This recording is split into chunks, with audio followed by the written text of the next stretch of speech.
Hello guys, Radhe Radhe. आज के इस वीडियो पर हम लोग पढ़ने वाले हैं नाइट्रोजनस बेसिस।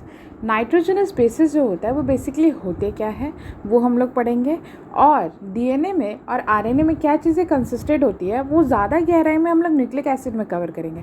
बट एक जनरल इन्फॉर्मेशन देना ज़रूरी है कि प्यूरिन और पायरिडीन क्या होते हैं, साथ ही साथ एडेनिन, गुआनिन, ये सारी चीज़ें क्या होती है। तो उन्हीं सारे चीज़ों को, जो भी चीज़ें नाइट्रोजन कंटेन करती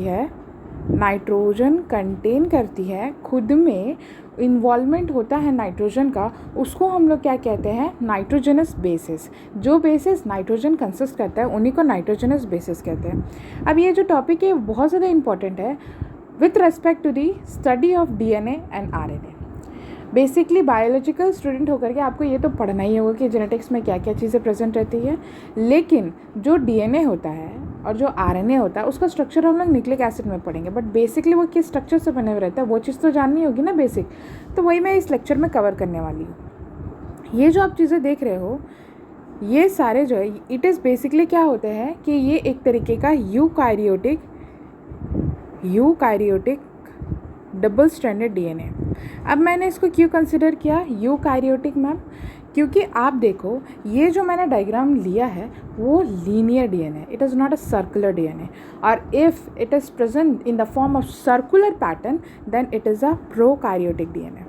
ठीक है, ये अंतर आपको याद रखना होगा। और डबल स्टैंडर्ड इसलिए क्योंकि एक इधर रहता है एक इधर रहता है। अब जो यहाँ पे क्या देख रहे हो कि जो भी यहाँ पे क्या बने हुए हैं, बॉन्ड्स बने हुए हैं, यही सब क्या होते हैं, नाइट्रोजनस बेसिस कहलाते हैं। एडेनिन, थाइमिन, साइटोसिन, गुआनिन और एक ही होता है यूरासिल जो कि प्रेजेंट रहता है आरएनए में। ये सारे ही नाइट्रोजनस बेसिस होते हैं जिसके कारण जो रहता है वो न्यूक्लिक एसिड का, that is the genetic materials का फॉर्मेशन होता है जो कि आपके न्यूक्लियस में सिचुएटेड होते हैं। Let's start the important point regarding this.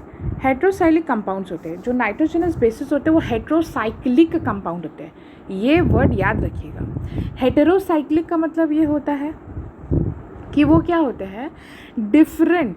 क्या होता है कि यहाँ पे मान लेते हैं नाइट्रोजन है, ठीक है, यहाँ पे कार्बन है, यहाँ पे नाइट्रोजन, यहाँ पे कार्बन, इस तरीके से एक ही कंपाउंड अगर प्रेजेंट ना हो पूरे सर्कल में, अगर सिर्फ और सिर्फ carbon carbon carbon carbon present होता, एक ही कंपाउंड एक ही एलिमेंट प्रेजेंट होता, तो मैं कह सकती थी कि वो जो है वो क्या है, होमो। ठीक है, होमो मतलब क्या होता है, एक जैसा, एक समान। और साइक्लिक कहूँगी क्योंकि ये जो है वो सराउंडेड है एक सर्कुलर पाथ में। तो सर्कुलर पाथ को बेसिकली हम लोग टर्म करते हैं साइक्लिक पाथ या फिर साइक्लिक, तो होमोसाइक्लिक कह देते हैं। और ऑब्वियसली ये तो कंपाउंड है ही, लेकिन when there is presence of different elements in the same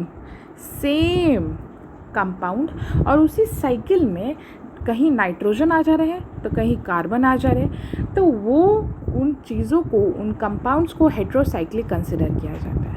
अब यहाँ पे टाइप्स आप देख सकते हो।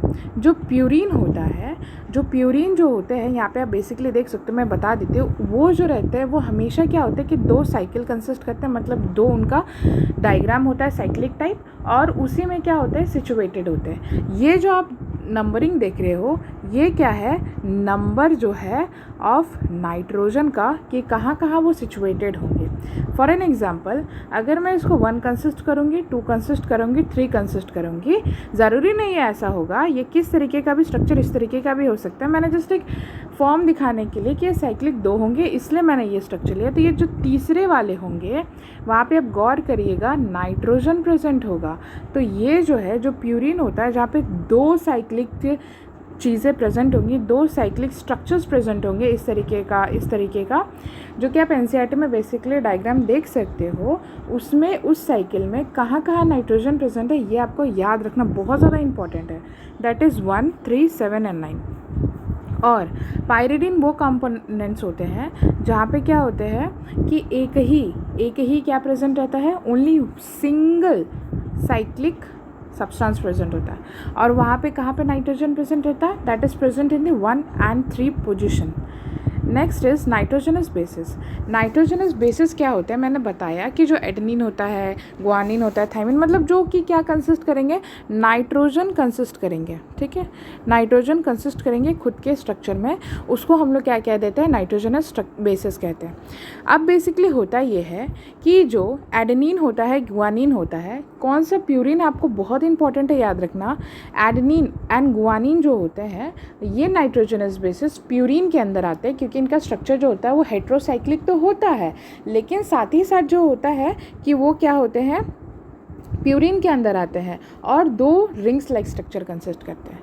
और जो साइटोसिन है, थाइमिन और यूरासिल है, ये सब जो है वो पायरिडिन के अंदर आते हैं। अब यहाँ पे एक इम्पॉर्टेंट पॉइंट ये नोट करने वाला चीज़ है कि जो थाइमिन होता है it is present in only DNA, और जो यूरासिल होता है it is present in only RNA. मतलब कि क्या होगा कि adenine, guanine, cytosine it is common in both DNA and RNA, but difference क्या आता है डीएनए और आरएनए में, that is thymine and uracil. Thymine DNA में प्रेजेंट रहता है, जो कि क्या होता है, मोर स्टेबल होता है, ठीक है, लेकिन जो यूरासिल होता है वो ज़्यादा रिएक्टिव होता है। और इसी के कारण जो रहता है कि इस नाइट्रोजनस बेसिस के प्रेजेंट के कारण जो रहता है, यूरासिल के प्रेजेंट होने के कारण आरएनए जो रहता है वो बहुत ज़्यादा रिएक्टिव रहता है और वो स्टेबल नहीं होता है। वो स्टेबल नहीं होने के कारण जो रहता है वो यही है कि उसमें यूरासिल प्रेजेंट है। तो ये चीज़ आपको याद रखना है कि थाइमिन के जगह पे आरएनए में यूरासिल प्रेजेंट रहता है, जो कि ज़्यादा रिएक्टिव इन नेचर होता है। अब हम लोग आगे बढ़ते हैं, न्यूक्लियोसाइड क्या होते हैं। बहुत लोगों की कन्फ्यूज़न होता है। तो बेसिकली जब हम लोग डीएनए का न्यूक्लिक स्ट्रक्चर पढ़ेंगे तो उसमें क्या होता है कि इस तरीके का शुगर प्रेजेंट रहेगा, ठीक है, और यहाँ से क्या होता है, नाइट्रोजनस बेसिस अटैच रहते हैं इन द फर्स्ट कार्बन, मतलब कि फर्स्ट कार्बन पे नाइट्रोजनस बेसिस अटैच रहते हैं। तो जो नाइट्रोजनस बेसिस अटैच्ड है फर्स्ट कार्बन पे, और जो ये शुगर है जिसको हम लोग डीएनए के में डीऑक्सीराइबोस शुगर कहेंगे और आरएनए में राइबोस शुगर कहेंगे, ये जो है इस कंपाउंड को ही हम लोग न्यूक्लियोसाइड कहते हैं, जहाँ पे नाइट्रोजनस बेसिस के साथ साथ उस शुगर में वो अटैच प्रेजेंट होगा, उसको न्यूक्लियोसाइड्स कहते हैं। अब उस न्यूक्लियोसाइड को क्या टर्म करेंगे, नाइट्रोजनस बेसिस के साथ अगर वो शुगर जुड़ेगा तो that is adenosine, guasine, guanosine, cytidine, thymidine and uridine. ये मत सोचिएगा कि ये जो है ये बहुत ज़्यादा ईजी है तो मैं इसको छोड़ दूंगा, नहीं, ये क्वेश्चन जो है वो नीट में पूछा गया क्वेश्चन है, ठीक है।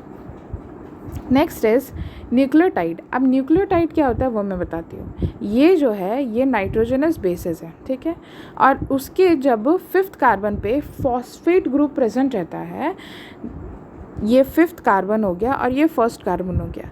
जब 1st कार्बन में नाइट्रोजनस बेसिस प्रेजेंट रहता है और 5th कार्बन पे क्या होता है, प्रेजेंट रहता है फॉस्फेट, तो उस जहाँ पे ये वाला स्ट्रक्चर क्या हो जाता है, शुगर भी प्रेजेंट है, नाइट्रोजनस बेसिस भी प्रेजेंट है, फॉस्फेट भी प्रेजेंट है, तो उसको हम लोग न्यूक्लियोटाइड कहते हैं। Don't get confuse between the nucleoside and nucleotide, दोनों में अंतर होती है। न्यूक्लियोटाइड में एक चीज़ ज़्यादा होता है और न्यूक्लियोसाइड में एक चीज़ कम होता है। तो उस न्यूक्लियोटाइड की मात्रा में हम लोग क्या कंसिडर करेंगे, नाइट्रोजनस बेसिस को क्या कहते हैं या उस सब्सटेंस को क्या कहेंगे।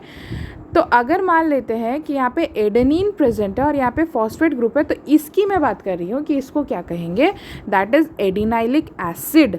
गुआनाइलिक एसिड अगर गुआनिन प्रेजेंट है, साइटिडिलिक एसिड अगर साइटोसिन प्रेजेंट है, थाइमिडाइलिक एसिड अगर थाइमिन प्रेजेंट है, एंड यूराडाइलिक एसिड अगर यूरासिल प्रेजेंट रहता है। क्लियर। नेक्स्ट इज यूरासिल जो होता है वो किस तरीके से थाइमिन बनता है। यूरासिल जो रहता है वो एग्जैक्टली क्या होता है, रिएक्टिव इन नेचर होता है, और अगर वो रिएक्टिव इन नेचर होता है तो उसके रिएक्टिविटी को कम करने के लिए उसमें एक मिथाइल ग्रुप जुड़ता है, जो कि क्या बना देता है, उसको अनरिएक्टिव बनाता है, उसको स्टेबल बनाता है, स्टेबल कंपाउंड बनाता है, जिसके कारण थाइमिन का फॉर्मेशन होता है और वो DNA that is deoxyribonucleic acid में प्रेजेंट रहता है। So this is all for the nitrogenous bases. इसका डीप में जो है वो हम लोग न्यूक्लिक एसिड में पढ़ेंगे। Thank you.